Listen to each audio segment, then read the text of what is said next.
Aminin na natin, walang gustong maligo ng malamig na tubig sa umaga. Kahit isipin mo pa lang, parang nanginginig ka na. Pero paano kung sabihin ko sa iyo na ang cold showers ay isang ultimate life hack para maging mas energetic, mentally strong at healthier? Hindi lang ito trip ng mga addict sa fitness o mga taong mahilig sa extreme challenges. May solid na benefits ito na backed by science na pwedeng mag-transform sa iyo mula sa pagiging antukin na tamad, papunta sa pagiging unstoppable. So kung ready ka ng lumakas, heto ang 7 benefits ng cold showers at kung bakit dapat mo nang simulan ito ASAP. Hi everyone, ako si Juan at gumagawa ako ng videos kung paano maging best version of yourself. Kung interested ka kung paano mo ito magagawa, huwag kalimutang mag-subscribe sa channel at i-like ang video na to. Number 1. Instant energy boost. Mas malakas pa sa kape. Laging lutang sa umaga, kahit kompleto ang tulog, parang zombie pa rin pagbangon. Bago ka magtimpla ng kape, subukan mong maligo ng malamig. Kapag tumama ang yelo lamig na tubig sa balat mo, para kang binuhusan ng bagong buhay. Ang epekto ng malamig na tubig sa katawan mo ay instant.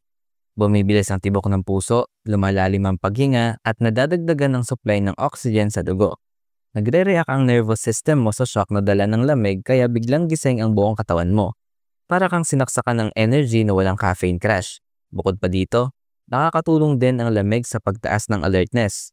Yung utak mong inaantok pa kanina, biglang nagiging klaro at focused. Kung may meeting ka, exam o kahit simpleng workout sa umaga, cold shower muna, then attack. Number 2. Pampalakas ng willpower at mental toughness. Hindi madali ang harapin ng malamig na tubig, lalo na kung galing ka pa sa malambot at mainit-init na kama. Pero dito ka sinusubok at dito ka rin tumitibay. Tuwing pinipilit mong pumasok sa malamig na shower, tinitrain mo ang sarili mong lumaban sa discomfort. Sa bawat segundo na kaya mong tiisin ng lamig, mas lalo kang nagiging disiplinado. Parang sinasabi mo sa sarili mo, kaya ko to, walang makakapigil sa akin. Ang cold showers ay isang simpleng paraan para mag-build ng mental grit. Sa mga moments na gusto mong sumuko pero hindi mo ginawa, doon nabubuo ang tunay na lakas na loob. At sa tagal ng panahon, napapansin mo na mas madali ka nang humarap sa stress, pressure at kahit anong pagsubok sa buhay. Number 3. Papalakas ng immune system. Ang madalas na pagkakasakit ay hindi lang sa gabal.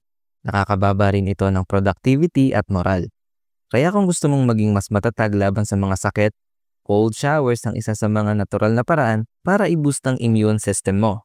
Ayon sa ilang pag-aaral, ang pagligo sa malamig na tubig ay nagpapataas ng white blood cell count, yung mga sundalo ng katawan na lumalaban sa bacteria at viruses. Kapag mas marami kang white blood cells, mas lumalakas ang resistensya mo. Bukod dito, ang exposure sa lamig ay nagtitrigger sa lymphatic system mo para mag-circulate ng mas maayos. Resulta, mas mabilis na natatanggal ang toxin sa katawan at mas mabilis ang recovery mo kapag may nararamdamang hindi maganda. Hi guys, Juan here, mid-editing. Gusto ko lang sabihin na huwag niyo kalimutang mag-subscribe sa channel at i-click ang notification bell para sa tuloy-tuloy na magagandang content. Let's go! Number 4. Pampalakas ng testosterone. Para mas astig ang pakiramdam mo. Ang testosterone ay hindi lang para sa muscle gains. Isa ito sa mga hormones na responsible sa energy, confidence, motivation at even sex drive. Ang mababang testosterone ay konektado sa pagkapagod, kawalan ng gana at mood swings. Ayon sa ilang findings, ang exposure sa malamig na tubig ay may positibong epekto sa hormone production, kabilang na ang testosterone. Kaya kung gusto mong maging mas focused, mas driven at mas confident, ito na ang natural na pampalakas na hindi mo kailangang inumin o i-inject. Lalo na sa mga lalaki na gustong mag-improve ng physical at mental performance. Ang consistent cold showers ay pwedeng maging secret weapon mo.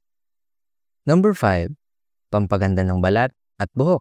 Sa panahon ngayon na halos lahat ay may skincare routine at hair care routine, minsan nakakalimutan natin na may simple at libre namang paraan para magmukhang fresh. Ang cold showers. Ang malamig na tubig ay hindi tulad ng hot showers na pinapalala ang dryness at irritation ng balat. Kapag malamig ang tubig, pinapalit nito ang pores at pinapababa ang inflammation at pinapabuti ang blood circulation sa balat. Ang resulta, healthy, glowing at mas makinis na skin. Pati ang buhok mo ay makikinabang. Hindi na ito magiging dry at brittle. Ang malamig na tubig ay tumutulong sa pagpapanatiling selyado ng cuticle ng buhok. Kaya mas shiny, mas buo at mas malusog ito. Number 6. pangpabawas ng stress at pampaganda ng mood. Hindi maiiwasang ma-stress sa araw-araw. Trabaho, traffic, problema sa bahay, deadlines. Pero alam mo bang may natural mood booster ka na agad sa banyo mo? Kapag naliligo ka ng malamig na tubig, nire-release ng katawan mo ang endorphins, yung tinatawag na happy hormones. Kasabay nito, bumababa naman ang cortisol o stress hormone. Kaya pagkatapos ng cold shower, parang ang gaan ng pakiramdam mo.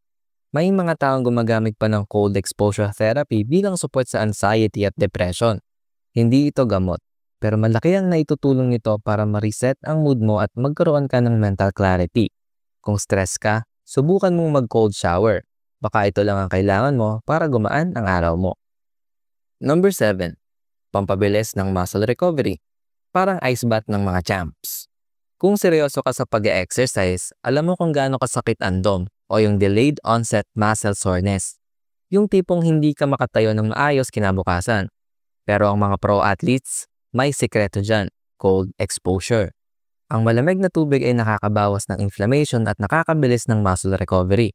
Sa halip na mag-ice bath na parang torture session, isang mabilis na malamig na shower after workout ay sapat na para tulungan ang katawan mong makabawi.